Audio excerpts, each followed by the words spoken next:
I'm Ash. I'm a collection specialist from Ashleigh Global Plus, and I'm super excited to be talking to Olga about the ATO debts that we are assisting her with. Hi, Olga. How are you?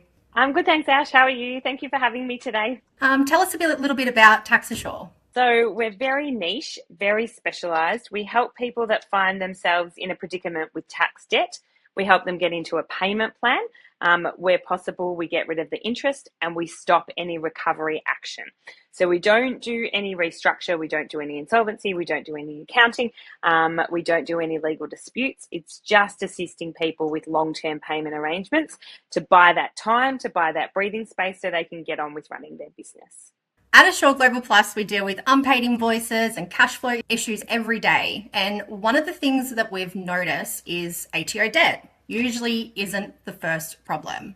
So, Olga, when businesses come to you with ATO debt, what's usually been happening before that? Yeah, absolutely. So people often say to me, well, don't you just help people get out of paying their tax? But you're absolutely right. There's so many other factors and so many other predicaments around why tax debt occurs. And it's often because people aren't using someone like you or your services and people haven't paid them. So if they have a client that goes under or they have lags in their invoices that haven't been paid, that affects their cash flow and that can then absolutely affect when they can pay the ATO. Another issue that we see a lot, which I'm assuming you do as well, is around illness. So if a key person within the business gets sick or unfortunately passes away, or their family member is sick and they're taken away from the business, and they're the key person that looks after either collection of invoices or payment of invoices, that massively affects the bills growing, not paying the ATO. And I'm assuming that that would affect collections as well. It does, yes, it does. And we often see invoices going out late and not being followed up properly. And when money isn't coming in on time, something has to give, Yeah, right? yep, absolutely. And I think people sometimes get scared about asking for help. They're like, Yeah. oh, that's embarrassing. But I think in today's world, and that's where sort of we come in, we're so specialized. It's difficult to say in the old days that your accountant did everything. So that your accountant should look after all your debt. So the accountant should look after the tax debt. And even in the old days, the accountant would go through the debtors list and say, okay, where's this one at and where's that one at? But I think we're in a world and a society now where we need specialists to really help people run businesses. Yes, yeah, 100%. I agree. And we start, we see businesses start choosing who to pay first when cash is tight, suppliers, wages, and sometimes the ATO debt gets pushed back. I say there's one pot of gold. So there's one pot of gold, and where is that going to be spent and where is that going to be used? But then, and in times of stress and times of crisis, such as when the ATO are issuing director penalty notices or garnishes, it's very difficult for business owners to stop and go, hang on a minute, could we have prevented this, or moving forward, what could we do different? Such as if we're getting help collecting invoices and we're getting help getting money in, well, maybe that's going to really change how our business looks moving forward. Yes, yeah. So what actually happens when someone misses a payment plan for their ATO debt? So if someone's on a payment plan and they miss one payment of the payment plan, it defaults the entire arrangement. The other thing that a lot of times I'm really surprised people don't know is when you're on a payment plan, you have to pay your ongoing liabilities. So your BAS and so forth, you've got to lodge it on time and you've also got to pay it in full and on time. And if you don't do those things, it defaults an arrangement. We have a lot of people come to us and say, "Oh, but I've still been paying my 10,000 every month. I'm good." But because it is actually a default, they're no longer protected. So they're no longer in a payment plan. So they can still have that recovery action, even if they miss one payment. Yeah, and that would just add a lot more pressure on them, wouldn't it? Well, it's a bit scary because they're no longer in a protected position. So Yeah, what's happening is they could have recovery action from the ATO. So I yeah. think in the old days, people used to say, I'll worry about it if it happens. Whereas now it's got to be, it will happen. And you really need to be proactive and prevent that from happening.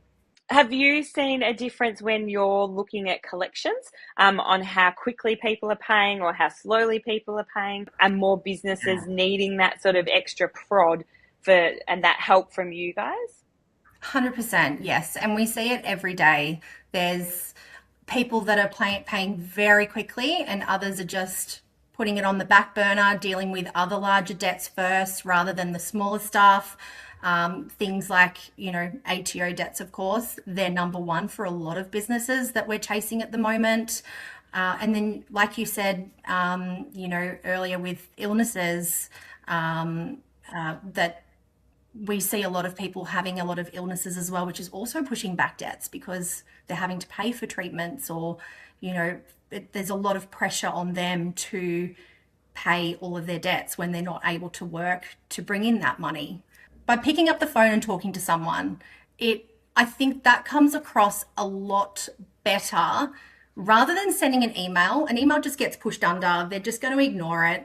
Pick up the phone, have a chat to them, see what their circumstances are, and have some empathy around their current situation and just showing them that we're here to support them and not just come in full force, asking them just to pay now, well, that's it. We're trying to negotiate with them, be on a payment plan or just helping them in any way that we can so they know that we're here to support them, not attack them. Yeah. And I think sometimes in business, people forget no matter how big the business is, even if it's a household name or you see an ad on the TV, there's always a human. There is a human behind it. There is human stories behind a lot of debts. As we were saying, a lot of the debts within the ATO that we see, and I'm sure a lot of the debts you see, it's not just I'm not going to pay. There's reasons and there's stories behind it. And I think sometimes there's guilt and shame around it. And we see a lot of people. I talk about eating the frog, and you've got to do the thing you don't want to do. I'm sure you see a lot of people bury their head in the sand as well. All the time. A lot of people are very scared to talk to people about their debts, and it is very hard when you have a lot of debt accumulating over a period of months. It can become very overwhelming and they just bury it under thinking it will go away. And that's where we come in and we can, make that phone call and hoping we can talk to them about it and get them through it rather than see them go straight under. And it becomes very emotional for a lot of the people that we speak to with their business. And it is a very hard situation for them to be in. But by making that phone call, they know that we're going to talk to them and not just go after them and full attack them. Have you got an example of someone where the client thought they're never going to get paid? They're never responding to me. What's the point? Why should I pay you? Why should I even bother engaging you? Where you had a real success where there was sort of a story behind the scenes that no one knew about as to why they weren't getting paid? Yeah, so I have got someone at the moment who I am dealing with in Queensland, and his child has just been diagnosed with leukemia. And it was very heartbreaking to hear. And he was on a payment plan, he was going very well, and his payment stopped over Christmas. And so once I followed up, I did manage to have a chat to him about what the story was, what's going on, why he wasn't making payments. And he did ask if he could have, 4 to 6 weeks of his payments to be put on hold, which I was going to accept because it is very traumatic to have to go through that as a parent. Yeah, so he has now recommenced his payments and he was very grateful that we were able to assist him with that and let him have that time to just be with his family and not have to worry about paying debts.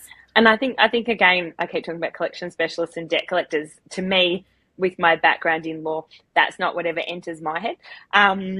We do work together a lot, and initially I'm like, okay, I was in litigation. So when you're a baby litigation lawyer, what do? You do debt collection. We're not that nice. It used to be letters of demand, and then you would issue proceedings. And as a 20-something years ago, as a baby lawyer, that's what we did for debt collection. So I think when you talk about empathy, It's very similar to what we do. When people come to us and have a debt, it's not the judgment around. There's no judgment about how this debt occurred, or why haven't you paid your taxes, or why haven't you done anything about it. Absolutely, 9.5 times out of 10, there is always a reason and a story behind it. And part of that, as you would tell the person that's owed the money, exactly as we tell the story to the ATO, it's not that people don't want to pay. It's often that this huge life event has come up, and it is. It's sort of, you're similar to us. We sort of straddle the middle line a bit. We act for our clients, but we're trying to get them into a compliant position with the ATO. And I'm guessing that's similar to you. You act for your clients, but then you're trying to get the debtor to pay as well, without sort of going to town, kicking that door. Yeah. So I've been doing debt collection now for pretty close to 18 years, and I see a lot of different stories come up of, people struggling and illnesses, and, and obviously clients demanding they just won't be paid, just going full force in, threatening legal proceedings.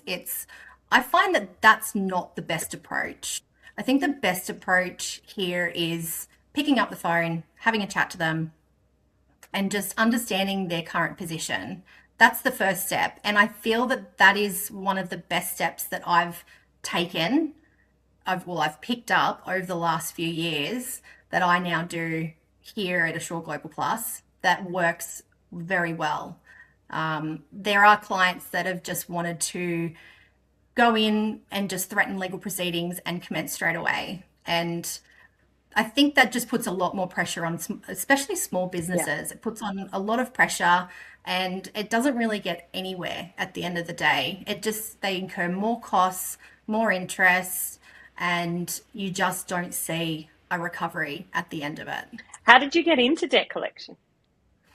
I was very young when I started, and I actually started off on a dialer, just doing like the 30 to 60 day debts overdue. And from there, I just worked my way up. Then I started to learn the legal process, and then I took a bit of time off just from having the kids, and then got back into it again. And here I am today, almost 18 years later.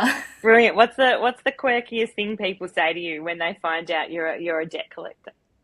Oh, door knocking would be the number one. Have you ever had to kick a door in?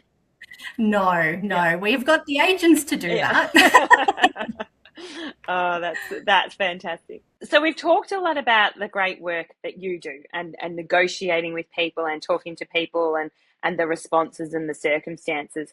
I'm guessing, as a former litigator, there's also a time and a place for further legal action and cases where people just don't pick up the phone and they just go silent. Have you got some examples around where you've still got successes for clients where you've come in to start with, but it's had to go a bit further than that? There have been quite a few clients where we've made the phone calls, we might have sent a couple of letters over a period of maybe 4 to 6 weeks, where we just have absolute silence. We don't hear from them, they don't call us back. And then our clients want to go down the litigation path.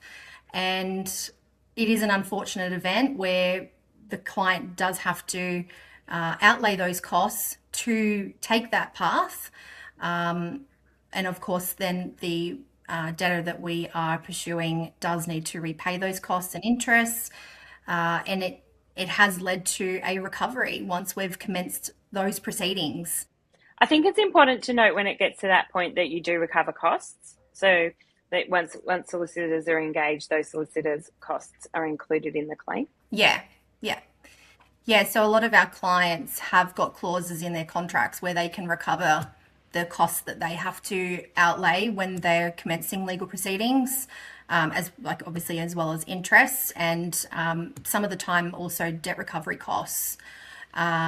Depending on the state. And we do obviously outsource the legal proceedings to our external lawyers, and they take control of those steps that are needed. So that, I think, comes back to specialists and how we work together as well. So part of the work, obviously, that we do is success-based, So when we're able to get rid of interest for clients, that's on a success fee. And the current economic times are difficult. The cash flow is very, very difficult. And so that's where we use you guys, and love the partnership we have. Again, we're not kicking doors in, but what we're doing is we understand that it does take time for our clients to sometimes pay our bills, and our understanding of that. And I'm guessing you're a lot more patient than I am. So we made the decision quite some time ago to walk the talk, and we say to use us because we're specialists, and that's exactly what we do in our business. So you're the specialist in getting bills paid, in understanding people's circumstances, in paying those bills, and then being the go-between when people need time to pay us as well. Yeah, definitely. And I'm assuming that's quite rewarding for you, both for your client, but also when you're talking to a debtor that's probably stressed out of their brain, to negotiate that outcome, and then see a zero when you do your reports that it's all been paid. Oh, it is. It's so nice to see once they've paid it. And the best feeling is contacting our clients and saying, hey, they've just paid. What a great result. And they're just over the moon. They're just as happy as I am. Well, thank you for talking with me today, Olga. It's been great talking to you, and I look forward to working with you in the future. Absolutely. Thanks so much for having me, Ash.